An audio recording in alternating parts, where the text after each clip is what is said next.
Okay, good morning. I am going to present Module 1, PowerPoint 1, which is going to cover chapters 3 and 4. First of all, I just want to review my contact information. I did provide my contact information to you during orientation, and I just want to ask that students are respectful with my cell phone number and not to be texting me unless it's a clinical emergency. Otherwise, please send me everything you have a question about via an email. Or if it's a group question, it's something you think that the class can all benefit from, put it in the Q&A section in the discussion board. And if you do text me and it is a clinical emergency, always identify yourself and let me know who you are. But I shouldn't be receiving any documents or questions about tests, quizzes, math stuff, homework, that sort of thing in a text. Thank you. So this is what your chapter 3 should look like. So make sure you have the correct book. The learning objectives is we're going to talk about the critical components of conception, embryonic development, and fetal development. Describe the development and function of placenta and amniotic fluid, and list the pathophysiology and treatment of infertility.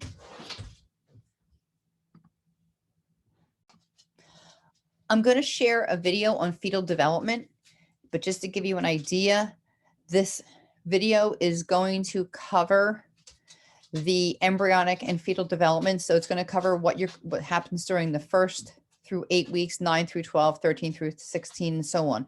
So when you're going through that, I would not expect you to memorize every single slide and what you would expect during those weeks. But if you would go back to what's bold in red and pay attention to the video and take notes. And that's how I would definitely go through and do that. Some of this information I took from the ACOG website because I didn't like how the book had it spelled out. So again, just go by what is in the bold, but just it's informational as you go through to help you understand. So let me go back to that video.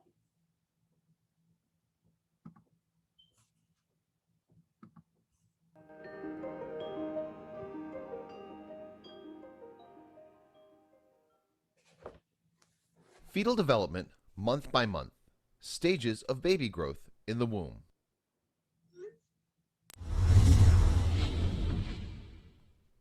Month 1. As the fertilized egg grows, a watertight sac forms around it, gradually filling with fluid. This is called the amniotic sac, and it helps cushion the growing embryo.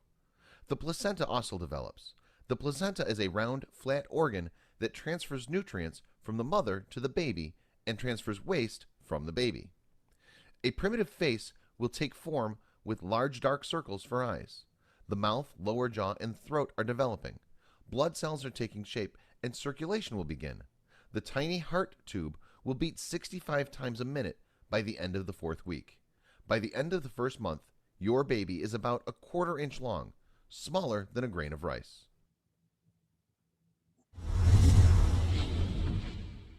Month 2.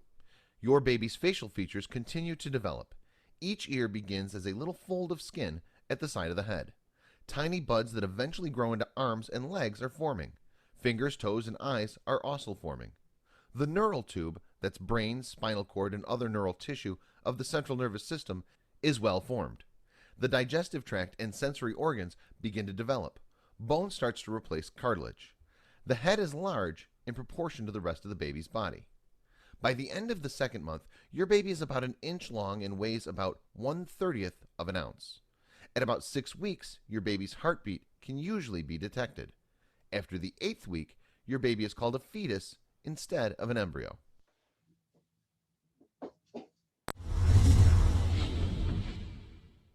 Month 3. Your baby's arms, hands, fingers, feet, and toes are fully formed. Your baby can open and close its fists and mouth. Fingernails and toenails are beginning to develop, and the external ears are formed. The beginnings of teeth are forming. Your baby's reproductive organs also develop, but the baby's gender is difficult to distinguish on ultrasound. By the end of the 3rd month, your baby is fully formed. All the organs and extremities are present and will continue to mature in order to become functional. The circulatory and urinary systems are working and the liver produces bile. By the end of the third month, your baby's about 4 inches long and weighs about 1 ounce. Since your baby's most critical development has taken place, your chance of miscarriage drops considerably after 3 months.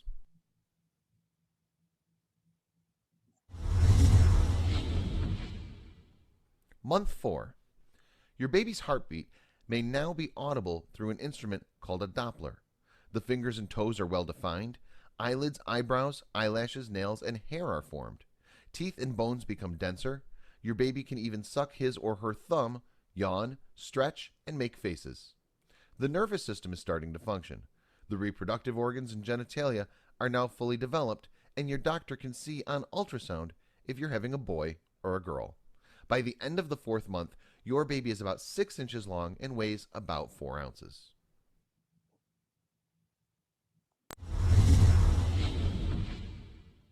Month 5. You may begin to feel your baby move since he or she is developing muscles and exercising them. This first movement is called quickening.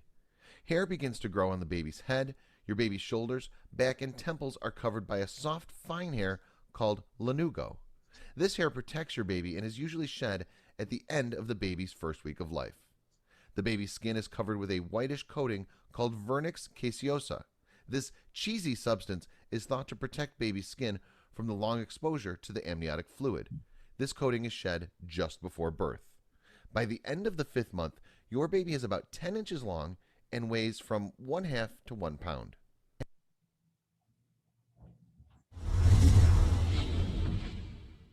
Month 6. Your baby's skin is reddish in color, wrinkled, and veins are visible through the baby's translucent skin. Baby's fingers and toe prints are visible. The eyelids begin to part and the eyes open. Baby responds to sounds by moving or increasing the pulse.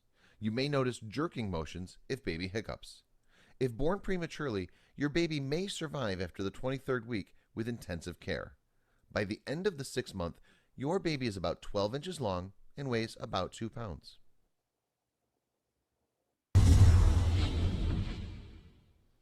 Month 7. Your baby will continue to mature and develop reserves of body fat. Your baby's hearing is fully developed. He or she changes position frequently and responds to stimuli, including sound, pain, and light. The amniotic fluid begins to diminish. At the end of the 7th month, your baby is about 14 inches long and weighs from 2 to 4 pounds. If born prematurely, your baby would be likely to survive after the 7th month.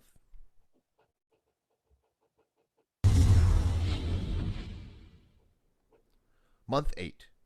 Your baby will continue to mature and develop reserves of body fat. You may notice that your baby is kicking more. Baby's brain is developing rapidly at this time, and your baby can see and hear. Most internal systems are well developed, but the lungs may still be immature. Your baby's about 18 inches long and weighs as much as 5 pounds. Month 9. Your baby continues to grow and mature. The lungs are nearly fully developed. Your baby's reflexes are coordinated so he or she can blink, close the eyes, turn the head, grasp firmly, and respond to sounds, light, and touch. Baby is definitely ready to enter the world. You may notice that your baby moves less due to tight space. Your baby's position changes to prepare itself for labor and delivery. The baby drops down into your pelvis. Usually the baby's head is down towards the birth canal. The baby is about 18 to 20 inches long and weighs about 7 pounds.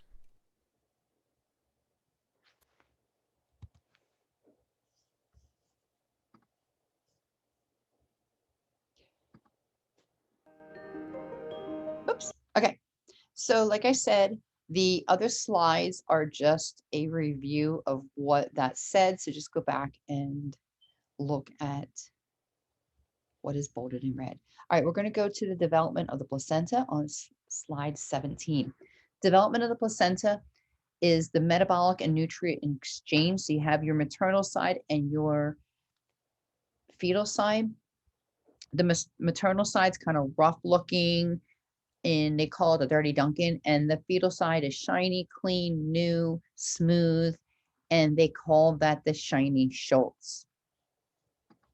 So here's a picture of both the placenta, both the fetal side and the maternal side. The functions, really important. Make sure you understand the functions of the placenta. So it is providing an exchange of nutrients and waste products between mom and baby. So the baby is going to get the oxygen through the placenta, and then it's also going to remove the carbon dioxide, maintain fluid and electrolyte balance, and produce necessary hormones. What would be those necessary hormones that the placenta would produce? So think about that. What would be the necessary hormones the placenta would produce? So if you said HCG, which is a abbreviation for human chorionic gonadotropin, you are correct. Progesterone and estrogens.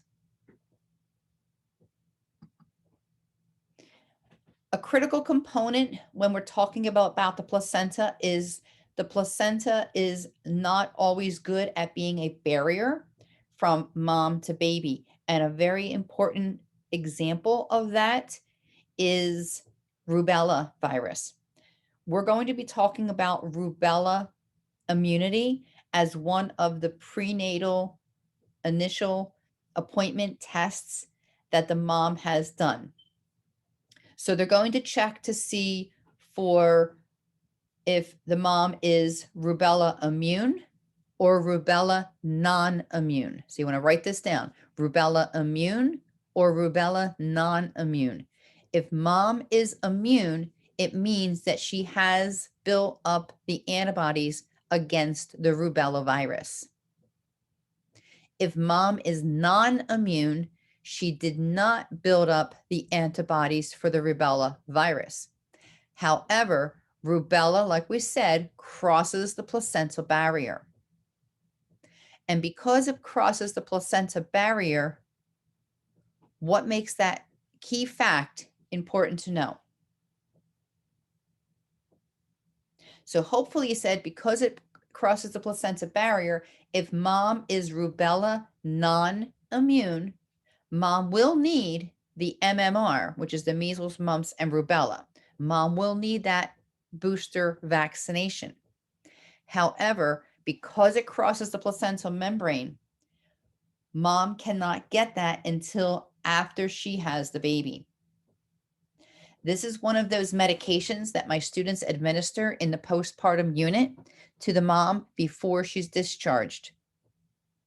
The reason we give it before she's discharged is we are concerned with two things. One, will she come back for her postpartum appointment? And you're probably thinking, well, of course she would come back for her postpartum appointment. Well, not always. We're going to talk about that and prenatal or lack of prenatal appointments that the pregnant woman attends or does not attend. So we want to capture her while we can. So we're going to give that to her before she's discharged for that reason, because we don't know if she'll come back. And B, she has about a month window of not getting pregnant after receiving the rubella vaccine or the MMR. The rubella or MMR, it is a live attenuated virus or vaccine that they're giving. So, and it crosses a placental barrier. Another point I want to bring up is I got a couple emails from students saying they could not find rubella by itself. I'm okay with MMR. If you look in your textbook, you should be able to find more information about that. But definitely look in your textbook. I think your Davis, you'll probably find it on the MMR. Other critical things is there's certain medications that will cross the placenta membrane. So you want to make sure you look at your different categories of medication. And one last point that I really want to drive home on this is you want to outweigh the risks versus the benefits.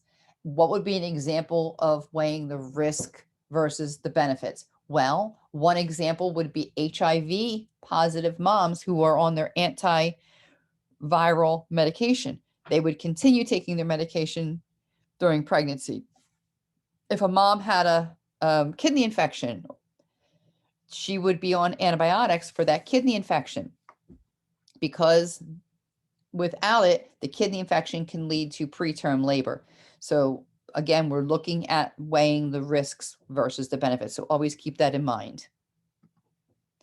Next thing we're going to talk about is the amniotic fluid. And I think of the amniotic fluid as a bag of waters, this big floating bag of waters. So think back, maybe some of you had gone to concerts, maybe preferably outdoor concerts where they pass around or they a big beach ball. So picture this big beach ball, and inside this big beach ball is a little ball, right?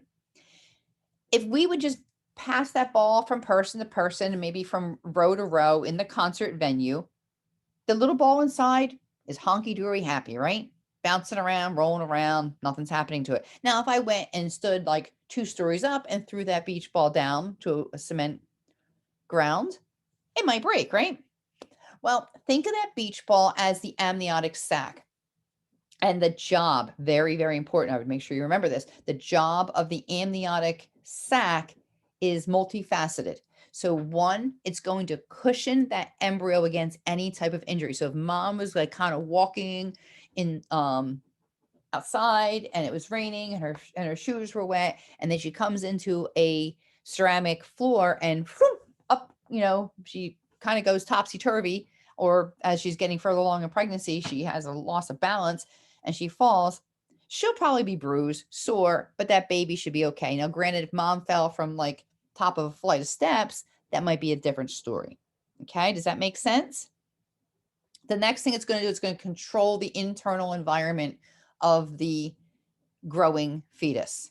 So if it's really cold out or it's 95 degrees and 100% humidity, mom is going to be hot or mom is going to be cold, but that baby should maintain their constant temperature. Now, if you go outside of that and mom goes and sits in a 101-degree hot tub, that is a different story. And that is something that is contraindicated during pregnancy. It also allows for growth and development in the baby to move. So think about as that baby's growing, the mom's belly is growing, the baby is growing, and the baby's moving around, it's kicking, it's sucking its thumb, it's moving its arms and legs, it's turning from the right side to the left side, it's curling up in a ball, it's stretching, it's doing yoga, it's doing calisthenics, it's doing all kinds of exercises while it's inside, because that is the beginnings of the baby learning to move and use all of their muscles and develop their bones. Excuse me. Let's talk about the amount of fluid. Don't get hung up on the exact numbers, but get hung up on what they mean. So oligohydramnios, oligo means, if you think about medical terminology from back in A&P days, oligo means decrease, little, scant, right? So it's a decreased amount of amniotic fluid, generally less than 500 milliliters. I can't speak. Milliliters. Polyhydramnios, poly means many, more, excessive. So it's an excessive amount of amniotic fluid, generally greater than 1,000 to 1,500 to 2,000. And if you think back to that video I showed you going through all of the weeks of gestation, the amniotic fluid decreases towards term pregnancy. Okay. So peaks at about 800 to 1,000 at about 34 weeks gestation. Umbilical cord is going to connect the baby to the placenta. So a normal umbilical cord, once the baby is delivered and the nurse assesses it, she should see, or he should see, 2 umbilical arteries and 1 vein. Studies show that if there is only 2 vessels, meaning 1 artery and 1 vein, the baby has an increased chance of any cardiac anomalies. So development of the fetal circulatory system is to maintain blood flow, oxygen, and remove that waste products, right? So we want to make sure that if there is a decrease in placental insufficiency, if there's a placental insufficiency present, the baby is going to have signs and symptoms of hypoxia. Heart rate's going to drop, baby's going to be in distress, the baby might have meconium, depending on how far along. They may have meconium in the amniotic fluid and aspirate that. So we're going to talk about that, but always think of the whys and what's going on physiologically in the background as to, think back to your anatomy. I'm not going to test you on the pathway of the blood going from the umbilical vein into the abdominal wall of the fetus. I'm not going to test you on that, but just be familiar as we go further along and we talk about the newborn with complications. We're going to talk about what happens when the blood, when one of these like the foramen valve does not close, with heart murmurs, with cardiac issues and stuff like that. So we're going to talk about that later on. I do have a little website link there if you're interested in going through that. So question for you, your first NCLEX question, and I will go through the answers, but certainly pause and think of your answer before you have me respond to it. What structure provides cushioning and warmth to the fetus? A, the placenta, B, embryonic membranes, C, amniotic fluid, or D, the umbilical cord? And the answer is C, amniotic fluid. And again, you can pause to read the rationales as we go through.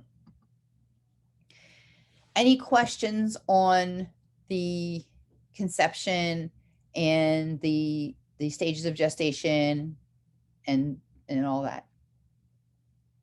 Now we're going to talk about infertility. And I have a definition for infertility, and then I add a little caveat for a woman who is over 35 years of age, because the higher the age or the older the woman is who's trying to get pregnant, the more difficult it can be to get pregnant. So just a little hint there. I did not add this onto your slide, but you can certainly add that now into your notes.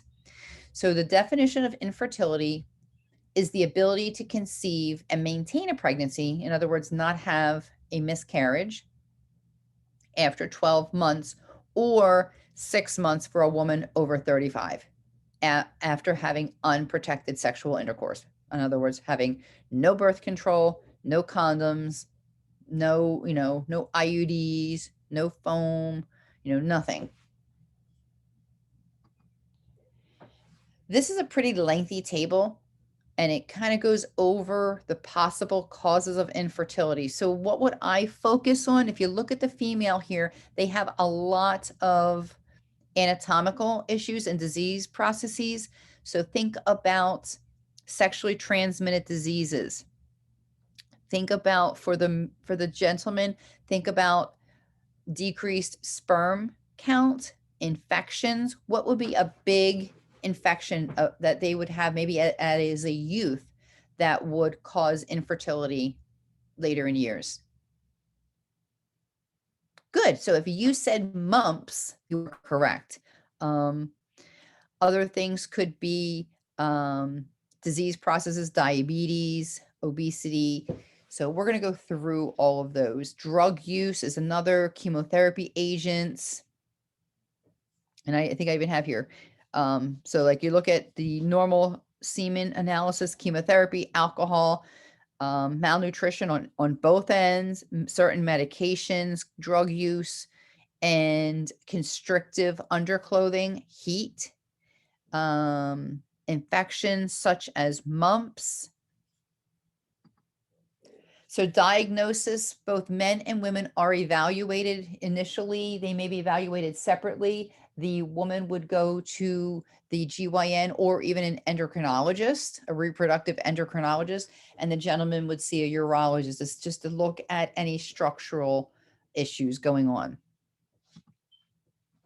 We always go least intrusive first. So what would be an example of a least intrusive approach? Good. So we're looking at stress. Are they working 40 plus hours? Think about COVID. People are, if anybody was working remotely, so both both partners are working remotely at home. Now add maybe they have a child or two at home. They've got additional responsibilities.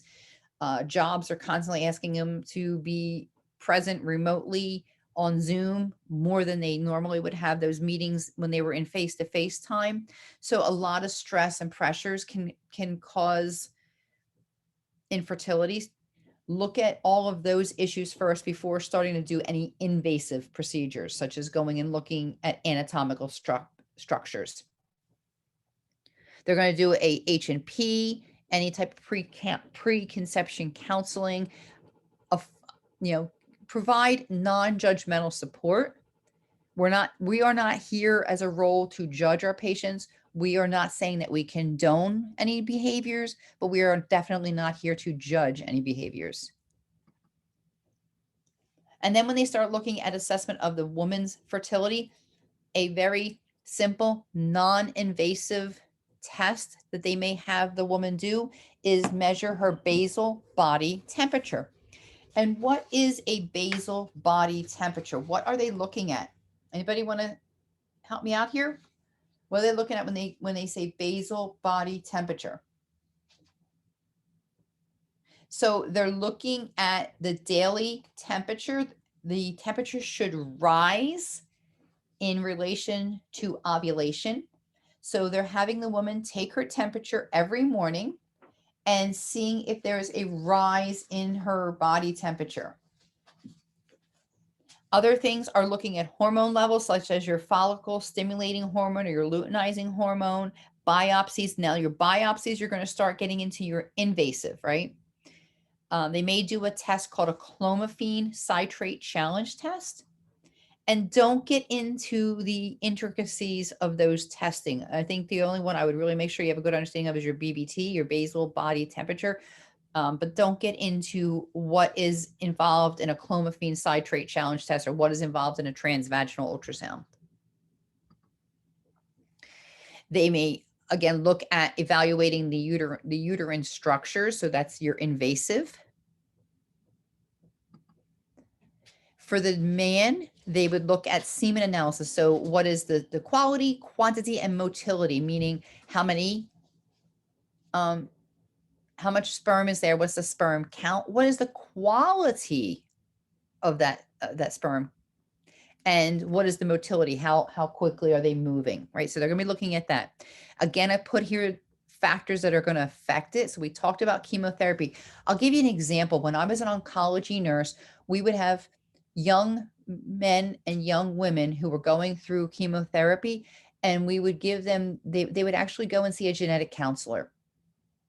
And we would have them donate and store sperm or eggs for future children, because we were afraid that the chemotherapy was going to leave them infertile. So chemotherapy agents, medications, drugs, alcohol. We talked about infection. I talked about the big one, mumps. So we want to do a really good H&P. And then we talked about heat exposure, hot tubs, frequent bike riding, those tight confined clothing with the heat exposure. Any questions so far? If you do, jot them down and then again, put them in the Q&A so I can clarify any information for you. So the treatment is going to depend on the cause. If it's just stress, it's just, or obesity, overweight, it's going to be lifestyle changes. It could be medication, surgical procedures. Maybe they have a lot of lysis of adhesions from having endometriosis. So then they would go in and do that. So it's just going to be depending on what the cause is. For a female, the first line of treatment, once they've ruled everything out and they find that she is just not ovulating, because they might have done that basal body temperature where they're looking at the woman's temperature every morning before rising and documenting it, and it's not elevating, that indicates ovulation, then the first line of therapy is clomiphene citrate. It's a medication that is used to stimulate the release of the FSH, or your follicle stimulating hormone, and your luteinizing hormone, which will then stimulate ovulation. So first line of treatment, clomiphene citrate. Risk factors for infertility include A, maternal obesity, B, paternal smoking, and that can include marijuana, C, heavy alcohol use, or D, all of the above. And the answer is D, all of the above. So that is pretty much the end. I want to refer you back to, I say chapter 2 in your maternal newborn nursing and infertility in your ATI. So definitely go back and take a look at that. Your ATI can serve as a great adjunct to your textbook, but definitely read your textbook. Like read what I'm talking about in my PowerPoint notes and go back to the textbook and read that, read charts, become familiar, take really good notes, listen really well, and go back to any deficiencies in your fundamentals, your foundational, or your med surge.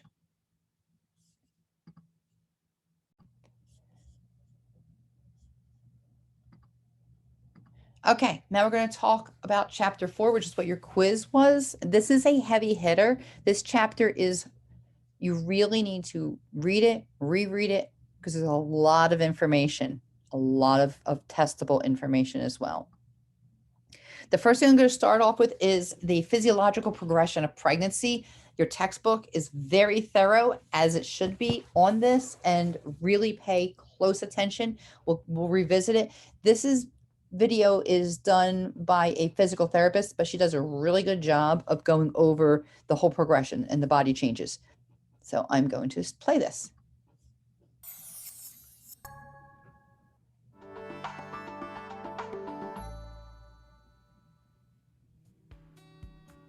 Hello, my name is Lori Badash. I'm a pelvic health physical therapist with Novant Health, Carolina's Pelvic Health Center. We are a team of specialists who treat bladder dysfunction, bowel dysfunction, pelvic pain, pelvic organ prolapse, and any other pelvic girdle issues. One of the major contributing factors to pelvic girdle dysfunction is the process of pregnancy, delivery, and recovery. We've developed a 3-part video series to help you understand how your body changes through the pregnancy and how to recover after. First of all, the most obvious changes that happen to a woman's body affect their core. When I'm talking about the core, I mean the abdominal wall, the pelvic floor, the lumbar and thoracic spine, and the diaphragm.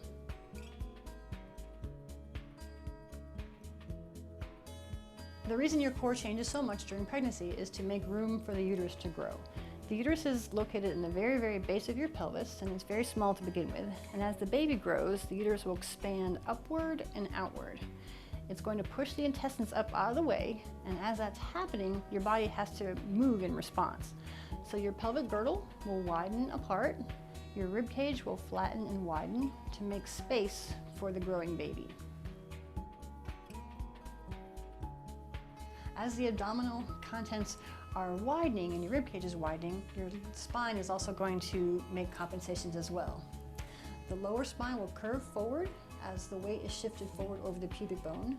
The upper spine will round backwards, causing a sway back posture to balance the load in the front.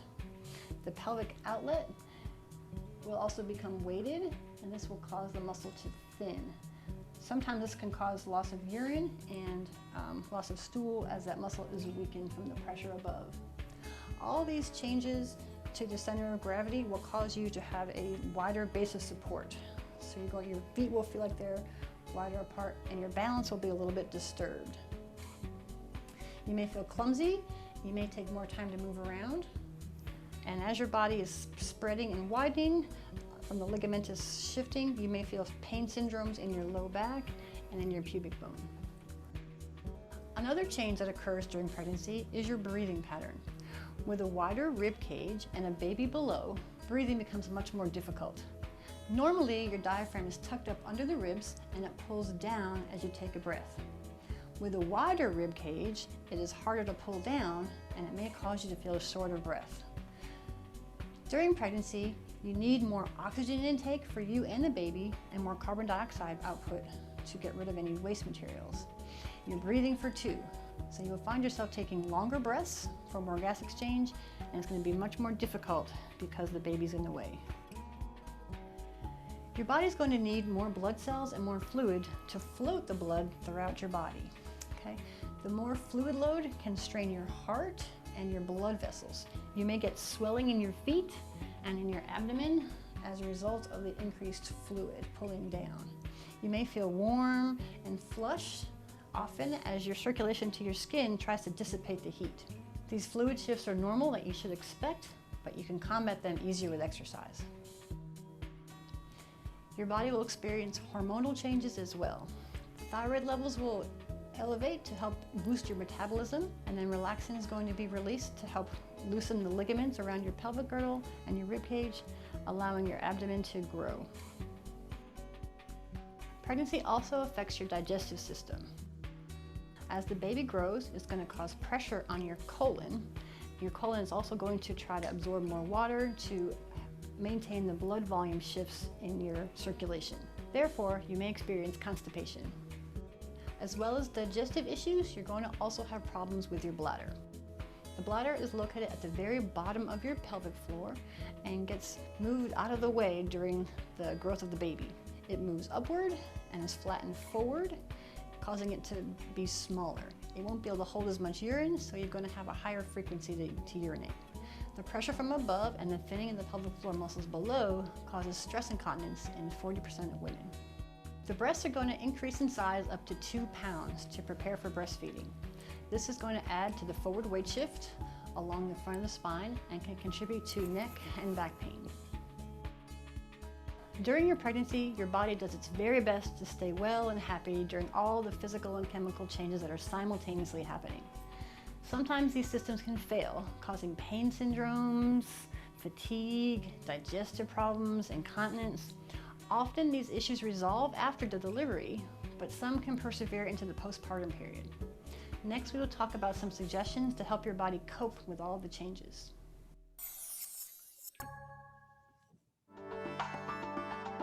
All right, so she went over some really great points, and we're going to discuss those in more detail. So your textbook has table 4.1 to kind of start with, and table 4.1 goes into all of those normal physiologic changes that occur that in a non-pregnant woman would be disconcerting, correct? So they go over physiological changes by system. Make sure you know these. These are also in your CLG, but make sure you know these. So they go into all the systems. And what did she say about the cardiovascular system? So she said about the cardiovascular system, if you said the blood volume increases by 40 to 50%, that's a significant increase in blood volume. Is that correct? Significant. So what would that lead to? What do you think that would lead to? Would she have a higher pulse rate? Right? So it would increase the workload of the heart, a higher pulse rate, and also it would increase what's known as epistaxis. What is epistaxis? EPISTAXIS. What is that? Right, it's very just a simple term for a nosebleed. So it's going to, you think about that increased blood volume, 40 to 50% of an increased blood volume. So it's going to, she's going to see nosebleeds. She's going to see bleeding gums, right? So these are normal. Nosebleeds and bleeding gums, annoying? Yes. Normal during pregnancy? Yes. So we have to talk about how we're going to handle that. And we'll talk about that when we talk about nursing interventions and teaching based on these normal physiological changes. Okay. So let's go through these. So the first one is the breasts are going to have a darkened areola. And one of the reasons why is so the baby, the newborn, can see where the breast is and where the nipple is for eating, for breastfeeding, right? So you're going to have a darkened areola. Striaea. What is striaea? Hopefully you said stretch marks. So there's going to be stretch marks on the breasts.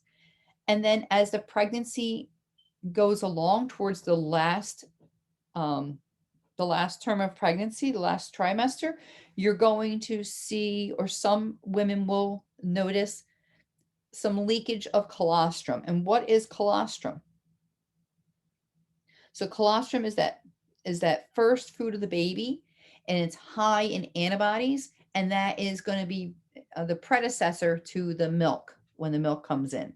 So these are some changes that can occur. In addition to when you're studying, I'm giving you a shell or a skeleton, should I say, of my notes, but go back to your textbook. So if you look at page 58, it talks about your reproductive system, and it talks about other things like increased blood supply to the breast, tenderness, feeling of fullness, increased weight, which the physical therapist talked about. So they're going to go into a little more detail than what I'm giving in my notes. The next thing is the uterus. So the uterine wall is going to thin. It's going to enlarge as the baby grows. So it's going to be enlarging in relation to the baby growing. And mid-pregnancy, the uterine fundus is going to reach the level of umbilicus. So by doing that, after about 20 plus weeks, the height of the uterus in centimeters is equivalent to the week's gestation. And let me see if I can show you what I'm talking about so you can kind of see here. No,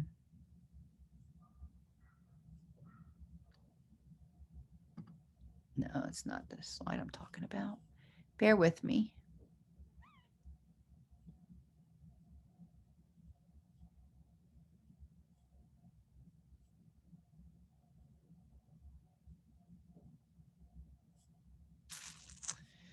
All right. Maybe it's further in. All right. Yikes. Where are we at here? Oh, here it is. This is what I was talking about right here. So the top of the fundus. So let's just look at if she is, they're measuring the top of the fundus, which the practitioner is going to do by palpating. And they notice that it's at the umbilicus. So then they're going to guesstimate she's 20 weeks gestation. If they felt it at the next line up, then they measured it and they got 26, then they would guesstimate that she's 26 weeks gestation. That's what I was trying to show you. All righty. Also, she may notice these intermittent painless uterine contractions known as Braxton Hicks contractions, and she may notice those beginning in her second trimester. The vagina is going to increase in vascularity and discharge. Depending on the woman's pH, she may be at risk for an increased risk for yeast infections and urinary tract infections.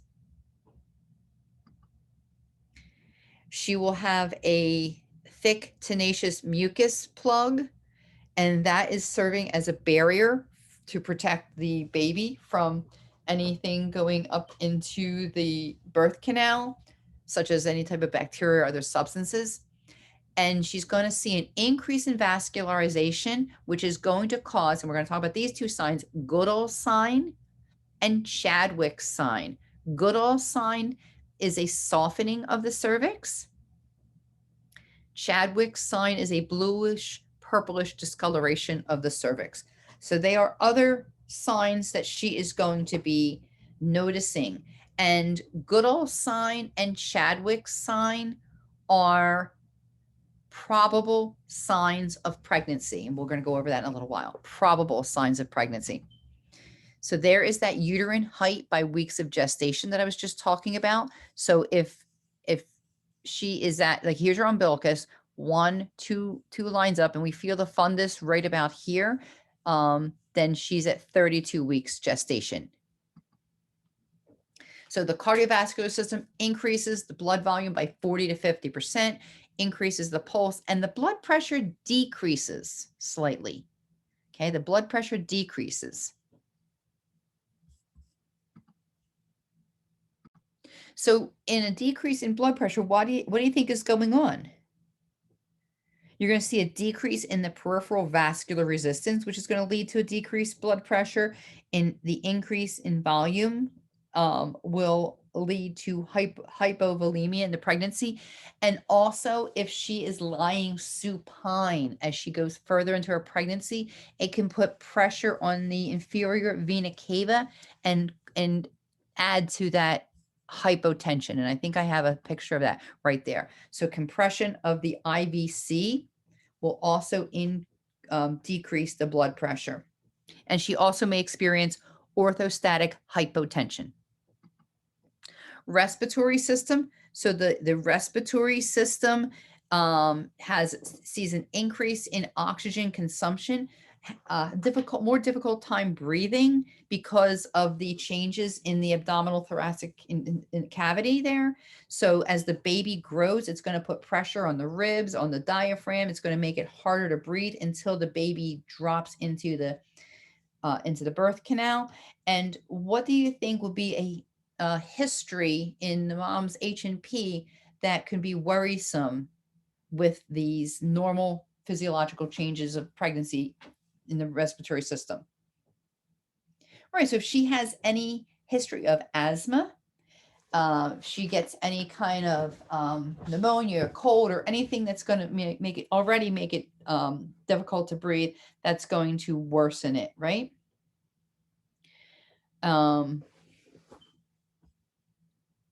Next one, your renal system. So you're going to see changes in the renal system, such as urinary frequency, incontinence, like it was talked about, increased risk for UTIs. So you want to have her void frequently, keep enough fluid, increase her fluid. You're going to see an increase in the glomerular filtration rate. So you're going to be keeping an eye on kidney function. And there's a strong tie between decreased urine output, hypertension, the kidneys, preeclampsia. So you want to really be watching protein in the urine. So we're going to be really watching for this. Also, it's not uncommon as the pregnancy gets further along, anywhere around 28 to 30 weeks gestation, seeing glycosuria, which would tell us that she has gestational diabetes. So all of these things have normal changes, but we have to watch because they can teeter on the abnormal. GI, nausea, vomiting. What would be the difference between general nausea and vomiting, which we call morning sickness, and hyperemesis gravidorum? So hyperemesis gravidorum is excessive vomiting that she might need to go to the hospital, have IV fluids. It puts her at risk for premature labor. And normal nausea and vomiting usually ends after the first trimester. Okay, also we will see what I told before, that hyperemia. So we'll see an increase in that blood volume. So it can lead to bleeding of the gums, which we talked about. She may have what we call gastric paresis, and it could just be slowing of the GI tract, which can cause the nausea and vomiting. The increase in the hormones, especially the HCG, can cause that morning sickness or that nausea and vomiting. She may have a lot of GERD, reflux. And one of the things they say about the morning sickness, does anybody have any idea some home remedies that you can teach the mom if she has morning sickness to help? Your book goes into some different nursing interventions, but one of them is eating dry crackers, having saltines at the bedside at home on her nightstand, and nibbling on a few dry saltine type crackers in bed before rising. And that's supposed to help with the nausea. Ginger is also another one. Eating slow meals is another. A lot of times women take some Tums. Next one, musculoskeletal system. We talked about that in the video, the changes that are taking place. It causes that waddling gait, and it can also increase the woman for risk for falls. And then there's the changes that are occurring. So if you look from 12 weeks to 40 weeks, look at the change in the spinal curvature. What do you call the spinal curvature at the end there at 40 weeks? What is that called? Right, so that's lordosis, right? Lordosis, remember that? Integumentary hair, you're going to see what's known as hyperpigmentation. So you'll see this thing called facial chylosma. And I'll see if I can find what it looks like. Facial chylosma.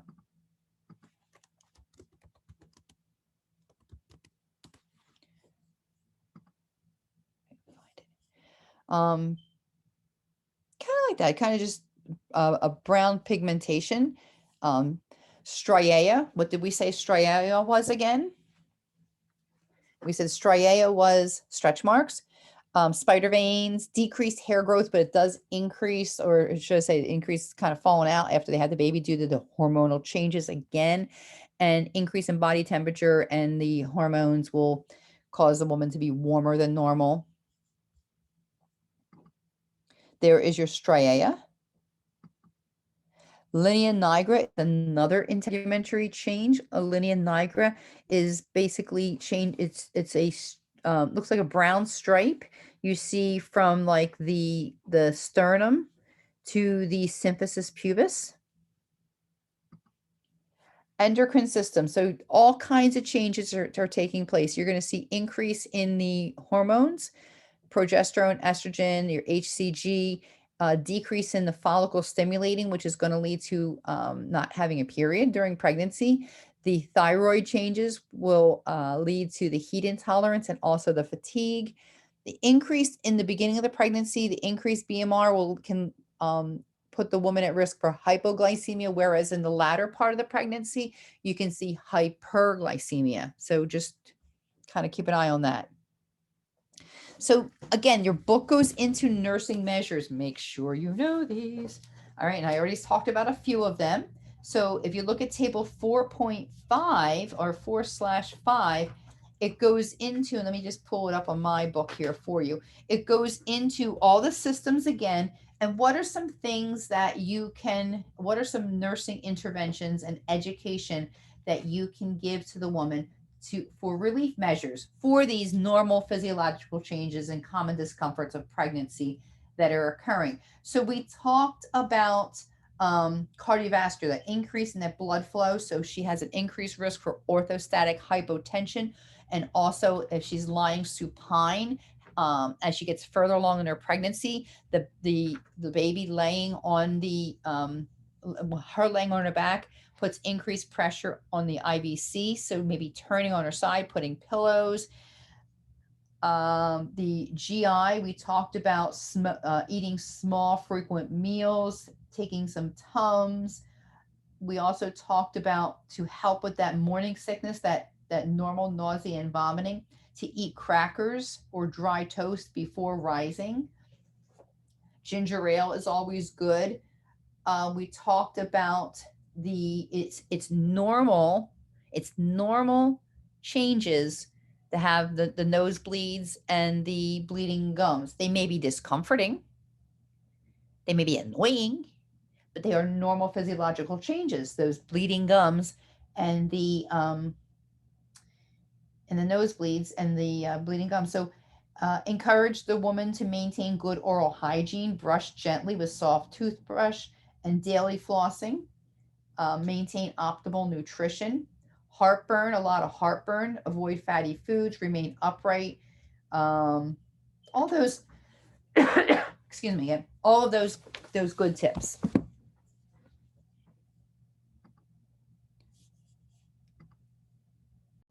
All right, let's talk about preconception care. Preconception care is the care that the woman is getting during her antenatal period or prenatal period, right? So they're going to be things we're going to be addressing, not just her physiological, but her mental health, behavioral, identifying any social risks that can lead to poor outcomes in the pregnancy. So components of the health history and risk factors, we're going to go over this in depth. We're going to look at, what does she have? Does she have a history of hypertension? Does she have high cholesterol? Is she overweight? Is she a smoker? What kind of job does she have? Is she struggling financially? All those different things we're going to be taking a look at. Important. Make sure you know this, especially these screenings. Know your screenings. And let me see if I can tell you what page your screenings were on. Let's see. Your prenatal care and timing of everything starts on page 79 on table 4/4. It'll say prenatal care content and timing of routine prenatal visits. Please know this. It's going to break it down to first trimester, second trimester, and third trimester. So please make sure you know that.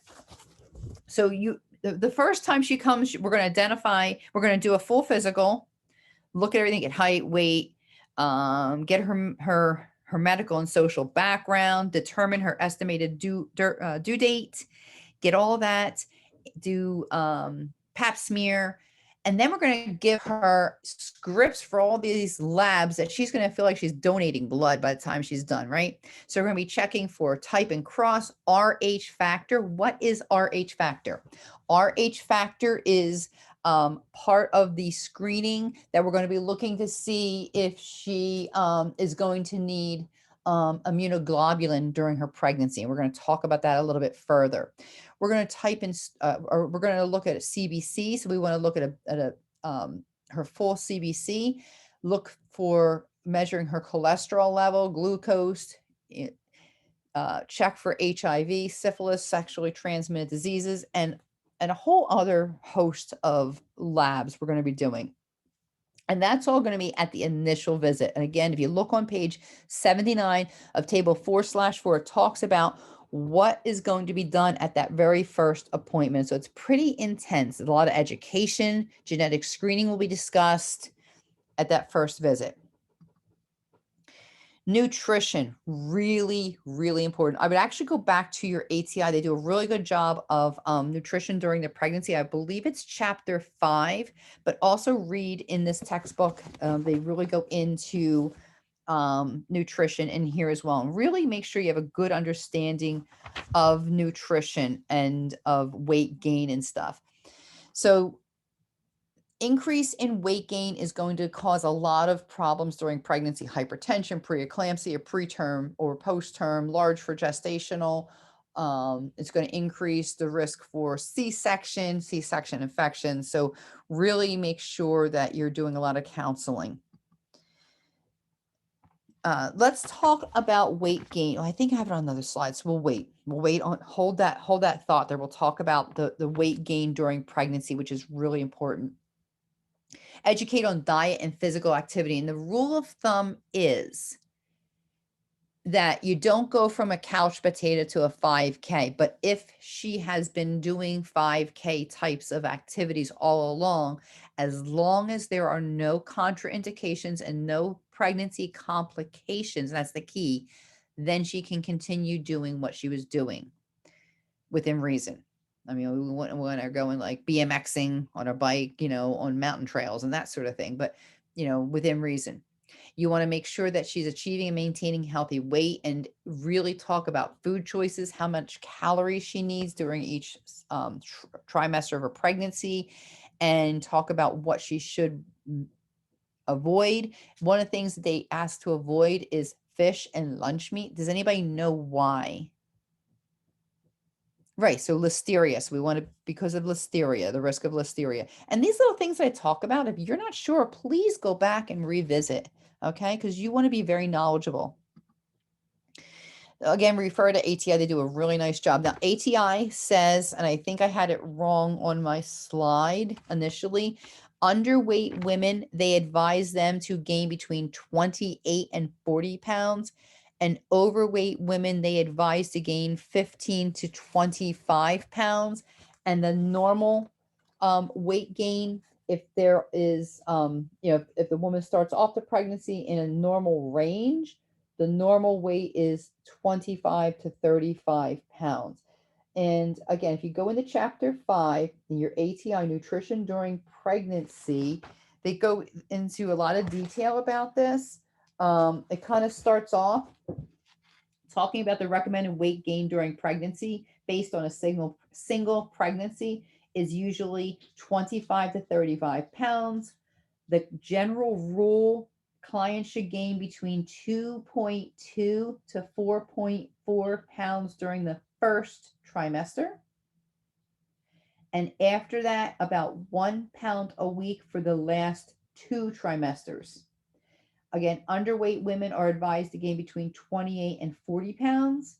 and overweight women are encouraged, advised to gain between 15 and 25 pounds. So you want to really make sure that she has a good understanding of that. Your textbook in the box 4/2 on page 83 goes into a lot more detail about it. And then it also goes into the maternal weight gain distribution, which you do not need to know.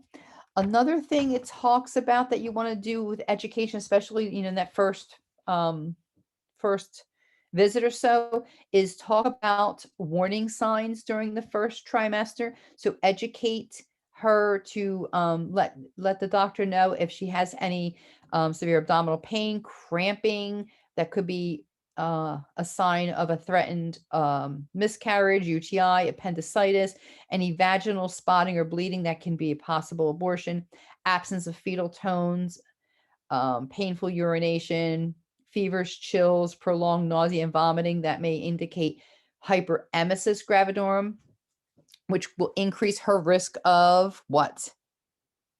Correct. Dehydration. If she's throwing up excessively, she's not getting the nutrition, she's not getting fluids, right? I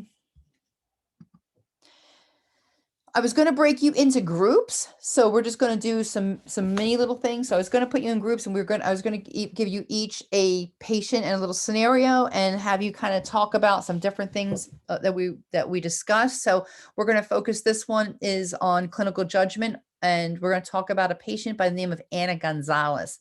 So Anna's 24. She's a G1, Gravida 1, Para 0. And if you're not sure, go back and look at that. We will be talking about that. She's 11 weeks pregnant when she presents for her first prenatal appointment. She has been a long distance runner for 6 years. She has been told that it is fine to continue any physical activity at which one is proficient, and says she would like to continue running long distances while pregnant. So what would the nurse advise her about running long distance? So let's kind of go back and think about, what did we talk about with exercise? You remember what we talked about with exercise? So we said that as long as she has no complications, right, that she can continue doing what she normally does. So basically, a program of regular exercise positively impacts the woman's health and may be continued once she is conceived, providing that there is no complications or no pregnancy issues that would warrant it, such as preeclampsia, gestational diabetes. And even with gestational diabetes, she could still exercise, but then she's going to follow those guidelines that you learned in med surge about having a snack, checking your blood sugar frequently, blah, blah, blah, blah, blah, which we'll talk about when we get to gestational diabetes. Prenatal vitamins, very important. So folic acid, it decreases the risk of neural tube defects. Folic acid, very, very, very important. Other ones that are really important is calcium, magnesium, vitamin D for bone health, and iron supplements. All right, so let's continue.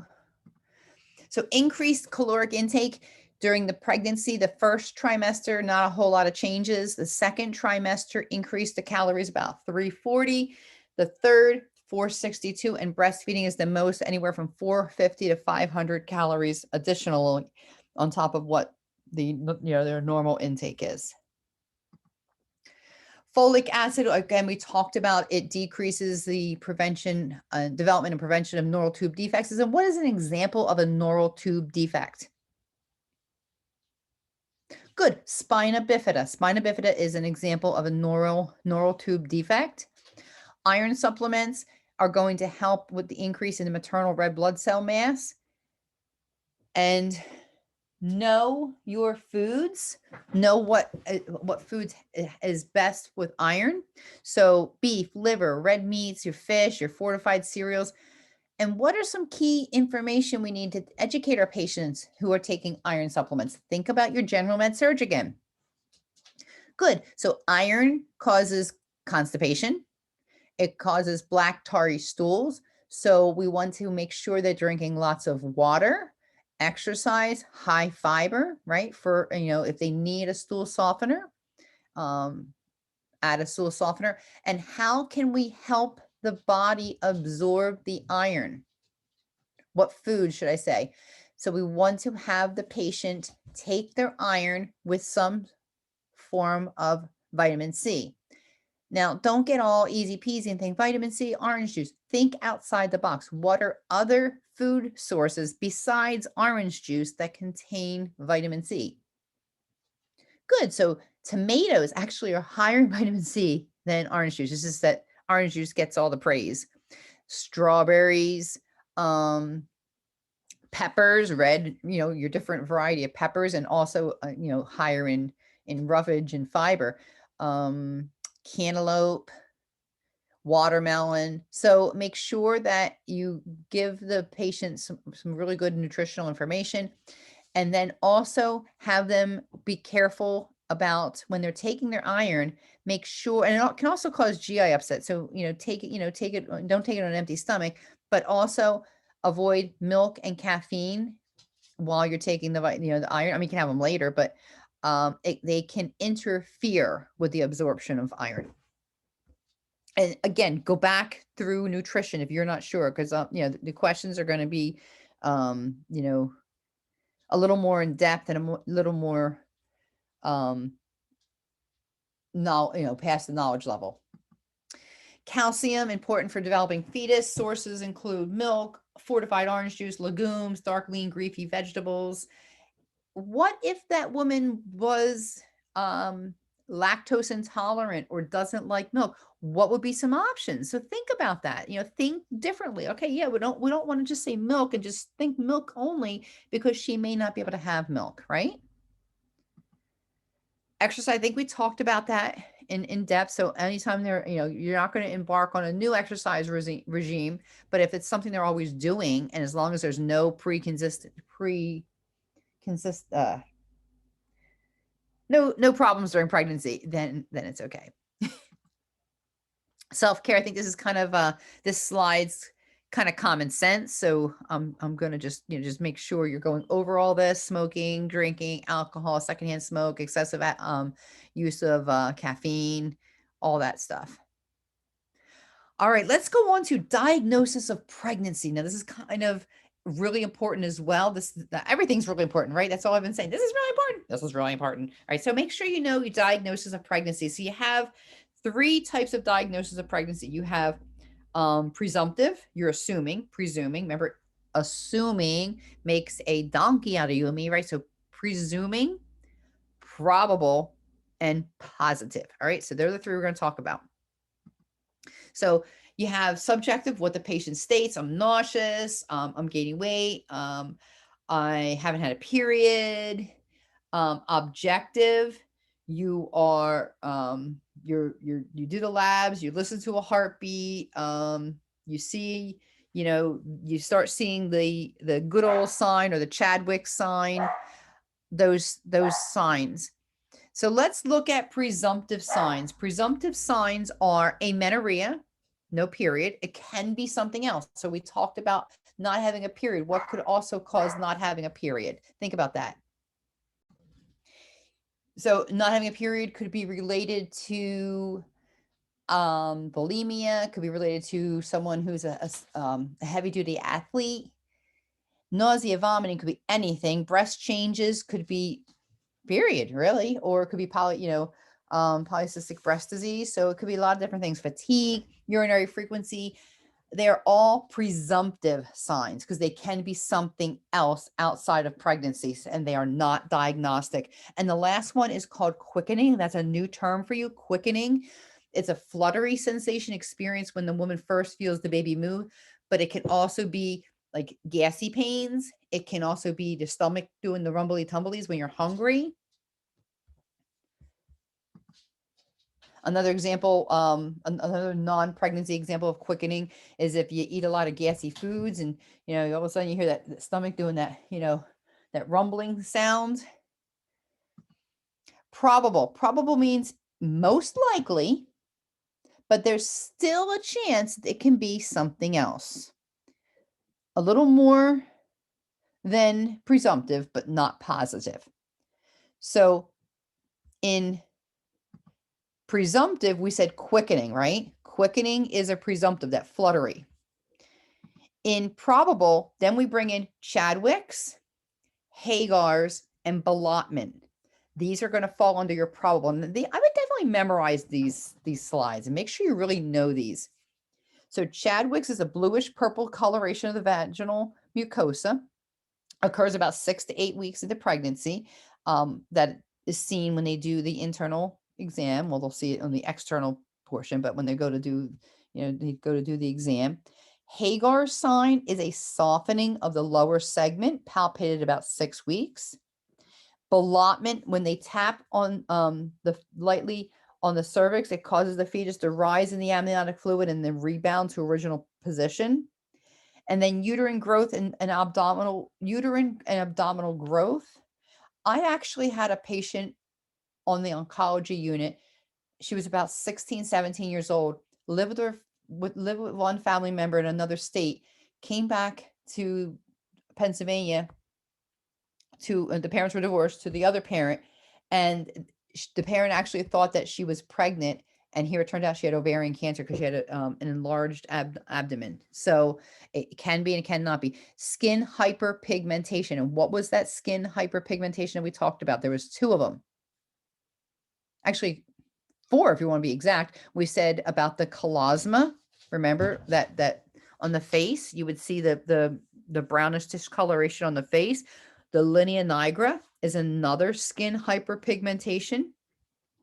Spider veins, another skin pigmentation, and stretch marks. Okay, so we talked about all those. They are probable, right? And then the next one is a positive pregnancy test. Please don't get confused when you see positive next to pregnancy test. It's still probable. Positive pregnancy test is basically showing an increase in the hormone HCG, and that could be due to something else, some kind of medical condition. So it's a positive pregnancy test is a probable sign of pregnancy. All right, so is everybody good? Presumptive, there's your presumptive, because these changes could be outside of pregnancy, are not diagnostic, and they include all of those, and that quickening, that fluttery feeling, because that could be gas, let's just say that. Probable, you have your 3 new terms: Chadwick's, bluish discoloration of the vaginal mucosa; Hagar's, softening of the lower uterine segment; Ballotment, the lightly tapping, which causes on the cervix, which causes the rise and rebound of the fetus; positive pregnancy test, skin changes, and uterine and abdominal growth. Now let's go to positive changes, or positive signs, I mean. So the ones I want to talk about is hearing the heartbeat, seeing the baby, and palpating the fetal movement by the doctor or practitioner after 20 weeks gestation. And also via you can see the baby either by sonographic or by transvaginal ultrasound. So either way is a visual. So positive is hearing it, seeing it, feeling it. Got it? Positive. Hearing, seeing, feeling. All right. So hearing the fetal heart by 10 to 12 weeks by Doppler. Observing and palpating fetal movement by the examiner after 20 weeks. Positive. Sonographic or transvaginal ultrasound, where you're visualizing the fetus and seeing the cardiac movement. And that's between 4 and 8 weeks. Everybody good with that? This is just a nice to know slide. It's telling you what this terminology is that I'm going to be using. So antepartum period is the prenatal period. It begins at the first day of the last menstrual period, and it ends with the onset of labor. And then pregnancy is broken into 3 trimesters, basically first trimester, first 3 months, second trimester, 4 through 6th month, and third trimester, 7th through 9th month. Nice to know, but kind of important as I talk about these terms. Due date calculation. So you will have a question on due date calculation. And basically it's to determine the estimated date of birth. And what do you need to know in order to determine that? You need to know the last menstrual period. Is that always certain and accurate? Absolutely, positively not, right? People mess up on their last menstrual period all the time. So it's not an accurate, it's just a guesstimate. Pretty close usually, but a guesstimate. So we're going to use what's known as the Nagel's rule. We're going to take the date of the last menstrual period. We're going to subtract 3 months. We're going to add 7 days, and we're going to get our answer. And you will see one of these on the exam. Students usually do really well, except sometimes they mess up on the year and then they get it wrong. But as long as you pay attention and don't mess up on the year, you will nail this. So, and it's usually a fill in the blank. So take your last menstrual period, the 8th of May, 2018. Let's subtract 3 months. So May is the 5th month, minus 3, you get 2. 2 is February, the 2nd month. Then you're going to add 7 days. So it was May 8th. So 8 plus 7 is 15. We need to add a year because it was, remember, we went through past January again. So February 15th, 2019 is the estimated date of birth.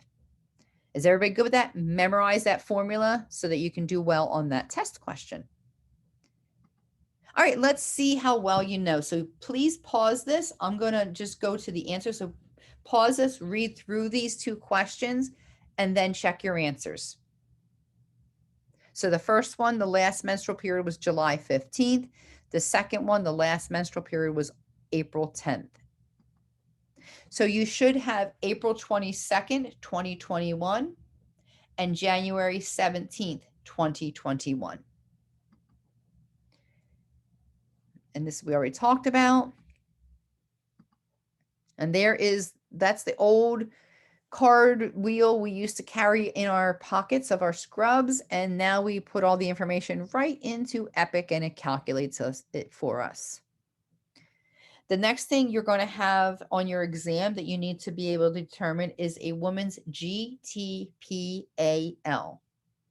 So I'm going to give you a scenario. I'm going to give you information about the woman's pregnancy, how many times she's been pregnant, how many term pregnancies, how many preterm, and you are going to calculate her GTPAL. When you answer it, you're going to write G equals, say 3, T equals 2, P equals 0, A equals 0, L equals 3, that sort of thing. All right. So G is the total number of times a woman was pregnant, regardless of how many fetuses, whether she has a singleton or she has triplets. It's still only one pregnancy. So it counts the number of pregnancies. Then T is how many is term. And remember, memorize this information also. Your term is between 38 and 42 weeks. P is number of preterm. Preterm is 20 weeks to 37 and 6/7 weeks. A is abortions or miscarriages, spontaneous or induced, and L is living. So when you take my test, as long as you have a blank piece of paper, when you get to this, maybe you quickly write out what your GTPAL is. That way, when you read the story, you can answer the question pretty good.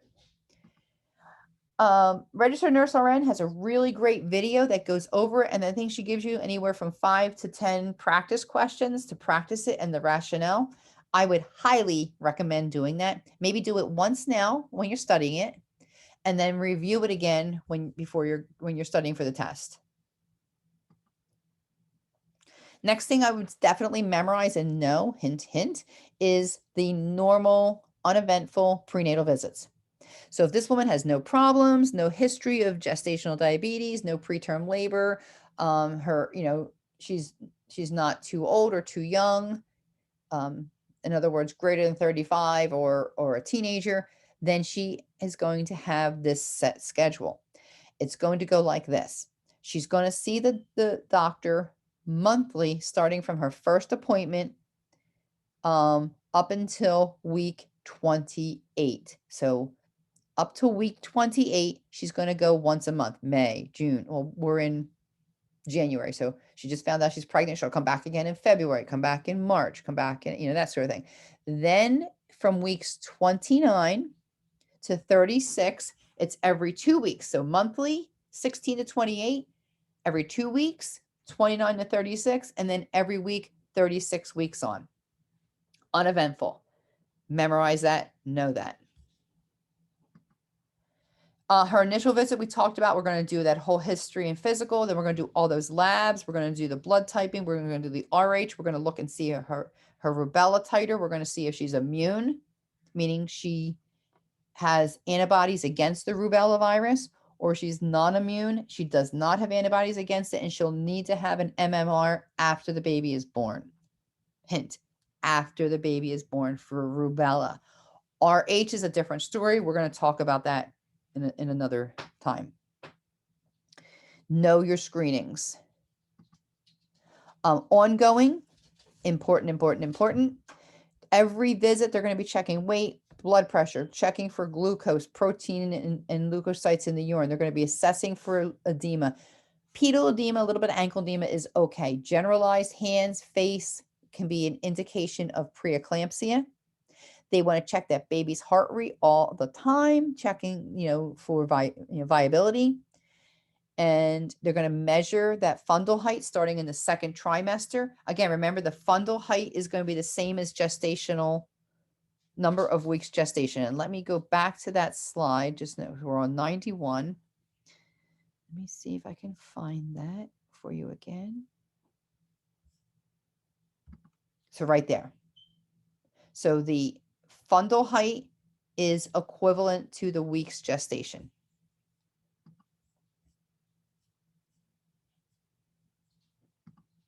Okay. Other screenings, important. Remember I told you one slide, that one box in your text that had it broken down from first trimester, second trimester, and third trimester? Know these. So GBS positive basically means that the woman has a streptococcus bacteria, which is normally present, that has kind of gotten out of control in her rectum or in her vagina. And they're going to check for that about 35 to 37 weeks. If the woman is GBS positive, which is how they call it, if she's GBS positive, then if she is not treated or they do not know and she delivers, maybe she had a precipitous or a very quick labor, then she will, the baby will develop sepsis, can go into respiratory distress, can basically be a very, very, very sick baby. And we will talk about that in great detail when we talk about high-risk newborns. Another important date. I should have made these in red. Well, the whole thing, screening's red. 1 hour or 3 hour glucose tolerance. They're doing that between 24 and 28 weeks gestation. Because do you remember I said initially in the beginning of the pregnancy, she could have hypoglycemia, but as the pregnancy goes on due to the hormones, she can have hyperglycemia. So 24 to 28 weeks, they're going to check for gestational diabetes. Early on, anywhere from 15 to 22 weeks or 16 to 18 weeks, depending on what testing, they're going to be ruling out neural tube defects. And remember, what did we say is an example of a neural tube defect? Spina bifida. If you're not sure what that is, look that up. Spina bifida is a neural tube defect. They are going to do a blood test. It's a blood test, both of these, about 15 to 22 weeks for the MSAFP, or a more reliable and a little more extensive test, which will look at the neural tube defects, but also look at chromosomal, and that is your quad screening. And that is done between 16 and 18 weeks, and that's another blood test. Now, hint, both the maternal serum alpha fetoprotein and the quad screening are optional, highly recommended, but the woman can deny or decline these tests. Please make sure you make note of that. They are optional, highly recommended, really, encouraged, a lot of education, but they are, they can decline them. And I'll give you an example. I have a grandson with Down syndrome.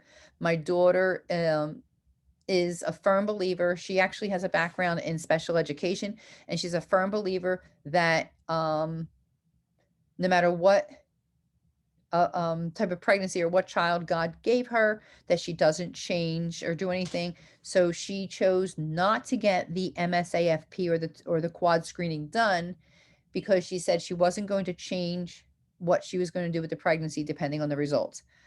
And then so her son was born with Down syndrome. Now her second child, my granddaughter, they said they did the testing, and this time she opted to have the testing done, and not because she was going to change anything due to the outcome, but because my grandson was in the NICU for a long time and had some issues, they wanted to be prepared for the birth. So that's why. But I just wanted to share that with you. That is optional. All right, so looking at these three and looking at all these tests, what is similar, what is different? So again, like I said, similar, always going to have the blood pressure, always going to have the weight, always going to look at urine, going to look at protein in the urine, that sort of thing. Different are the different time frames they're doing these and why, okay? When you're practicing and you're doing NCLEX questions, a couple of things I want you to really think about: med surge and foundational knowledge. If you are weak in certain areas, grab that med surge book, grab that fundamentals book, go back and revisit the basic concepts, because that is where a lot of students get tripped up, is on basic concepts. I could take out the mommy baby portion of my question and put in Joe Smith, status post TRUP, a TERP, right? I could put that in and still have the same answer, because a lot of times I'm not looking at absolute positive knowledge. I'm looking at how are you taking that knowledge and how are you using it. I look a lot at priority. So if you are weak on priority, really bone up on priority. Go back to basic how to take tests, right? ABC, chronic versus acute, those types of things. Make sure you know the roles, going back to foundation. What are the roles of an LPN? What is the role of a unassisted personnel? What is the role of an RN? Delegation, vitals, trending, know your neuro, especially when we're talking about preeclampsia. Labs. If you see 3 maternal terms and 1 med surge term, think through the terms. So we went over a bunch of maternal terms, right? Say I said something like, and we went over to colosm, I still have it up here on my thing. Say we said something like, I'll give you a med surge term, colon sign, all right? So colon sign is a bluish purplish discoloration, and so is Chadwick's. If we would look at bluish purplish discoloration, Chadwick's is a bluish purplish discoloration around the vagina, right? Colon sign is a bluish purplish discoloration seen around the umbilicus, or gray Turner's is on the flank. In colon sign or gray Turner's, it's indicating what? Right. So if you said blood in the peritoneal cavity or internal bleeding, you are correct. All right. So take your time, hide the answers, formulate an answer before answering. It sounds crazy. Formulate an answer before answering. Next thing I want to just go over is my labs. I do have the labs. Let me see, where are they? I am going to just pull up, because I'm recording for Morgan first. So I'll just pull up the Morgan Canvas, but it's in all of yours. And again, if it isn't for some reason, please let me know. Very important. All right, so bear with me here. And if you're wondering why it gets crazy, is I have to upload things, and here's everything I use. So that's why it's like I have to kind of keep a checklist. Okay, I went and some. All right, so let's go into Morgan. And let me show you where I keep the labs, just in case you didn't peruse through, which I really hope this point you really have, and you can speak to everything in Canvas, but just in case you have not. So if you go into modules, You go into course documents, the second tab is nursing labs. And let's open that up and take a look at these. All right, so here are your nursing labs. I like everything big so I can read it. All right, so make sure these are the parameters I want you to know for my test. All right. Blood gases, we'll get into that when we start talking about respiratory distress syndrome with the newborn. Cholesterol, we talked about that with our screenings, right? That's going to be one of the initial screenings is cholesterol, HDL, LDL, triglycerides. Your whites, normal 5 to 10,000. You're going to see an elevation up to 30,000 in whites postpartum, which is normal for a postpartum patient because of all the blood and the changes and everything like that. Platelets. Students fumble on my platelet questions. Your normal platelet count is 150,000 to 400,000. So if a patient is having preeclampsia, one of the complications to preeclampsia is HELP syndrome. And in HELP syndrome, you see an elevated liver function and platelets. So you want to know your normal platelets. H&H I have there. Next thing we come down to is your coagulopathies, your bleeding times. So you have your PT, your APTT, and your INR. So know the difference. Your APTT is for someone who is therapeutic on heparin, all right? Your INR is for Coumadin. Then you have your D-dimers and everything. Come down here, make sure you know your normal sodium, your normal potassium, chloride, calcium. Now, make sure you know this, highlight this, go back and do this. I have 2 different ranges for magnesium. I have a therapeutic range is 1.3 to 2.1. And then I have one for someone on a mag drip. For someone on magnesium, which means somebody's on a mag drip, we will see a patient who has preeclampsia, and one of the treatments is magnesium IV. So in a magnesium mag drip, we're looking for therapeutic to be between 4 and 7 milliequivalents per liter versus oral magnesium is 1.3 to 2.1. Please make sure you know the difference. Then you have your AST, ALT for your liver. You have your bilirubin. I will not expect you to be able to tell me the exact bilirubin for the newborns. I'm going to be looking more when we talk about hyperbilirubinemia with the newborns is symptoms and treatment. Your liver, your kidney functions, your glomerular filtration rate, glucose. I'll go into specifics when I talk about gestational diabetes, which is what I want you to know. So just please make sure that you know your labs. All right.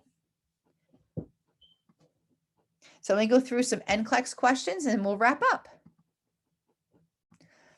Question number 1, I'm going to read the question and then I'm going to go right to the answer. So what I want you to do is hit pause, think through the answer, and then check and see if you're correct. A nurse is assessing a client who is 37 weeks gestation, has a suspected pelvic fracture due to blunt abdominal trauma. Which of the following findings should the nurse expect? A, bradycardia, B, uterine contractions, C, seizures, or D, bradypnea?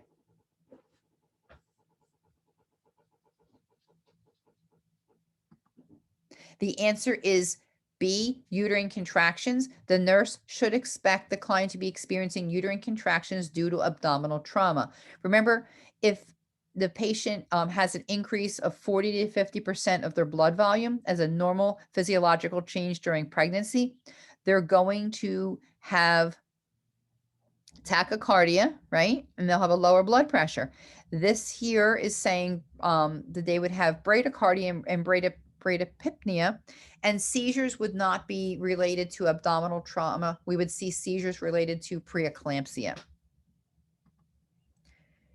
A nurse is caring for a client who believes she may be pregnant. Which of the following findings should the nurse identify as a positive sign of pregnancy? A, palpable fetal movement. B, Chadwick sign. C, positive pregnancy test. D, amenorrhea. The correct answer is palpable fetal movements. Palpable fetal movements are a positive sign of pregnancy. Quickening the client's report of fetal movement is a presumptive sign of pregnancy. So just make sure quickening is the patient saying it. Remember, that could be gas or the rumblies because you're hungry. But palpable fetal movements by the practitioner is a positive sign of pregnancy.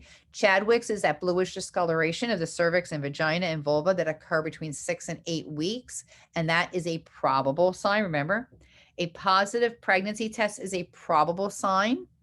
And amenorrhea is a presumptive sign. A nurse at a prenatal clinic is caring for a client who suspects she may be pregnant and asks the nurse how the provider will confirm her pregnancy. The nurse should inform the client that which of the following laboratory tests will be used to confirm her pregnancy.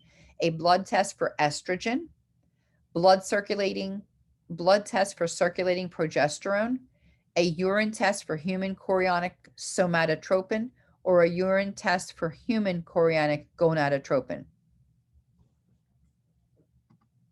And the answer is D, human chorionic gonadotropin. Be careful in letter C, I called it somatotropin. Number 4, a nurse is assessing a client who is at 35 weeks gestation and has mild gestational hypertension. Which of the following findings should the nurse identify as priority? 480 milliliters of urine output in 24 hours, blood pressure 144/92, +2 edema of the feet, +1 protein in the urine.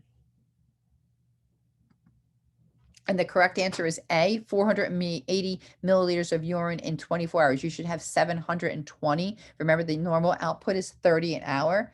So that is the correct answer. Think acute renal failure, or ARF, ARF.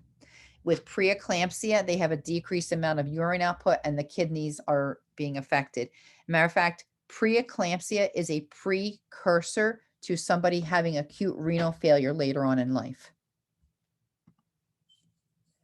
A nurse is teaching a client who is 12 weeks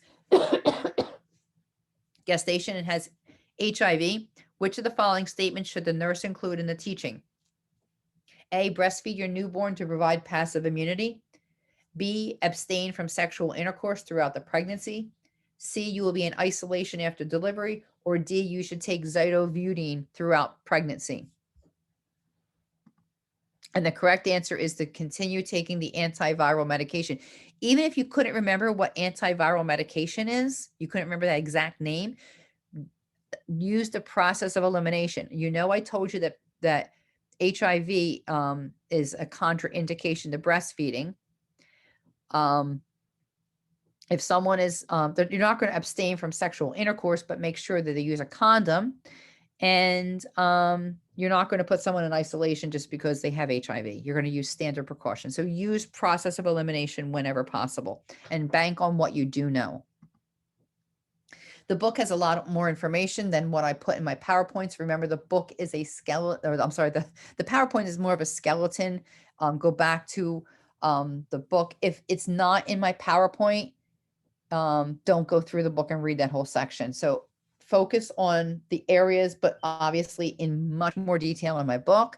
Look at culture, always important. Look at those blue boxes, charts, medication, safety, priority, delegation, labs, all that I talked about. Use your ATI as a resource. Look again at chapter 3, expected physiological changes during pregnancy in your RN maternal newborn, ATI. Refer to ATI for any additional study information. For example, chapter 1 talks about that basal body temperature. And next week, again, you'll have another quiz 10 minutes prior to class, and then your guest speaker. We're going to have the SANE nurse, the sexual assault nurse examiner from Lehigh Valley. She's going to come and talk. She was supposed to present during orientation, but her schedule conflicted, and that is testable content.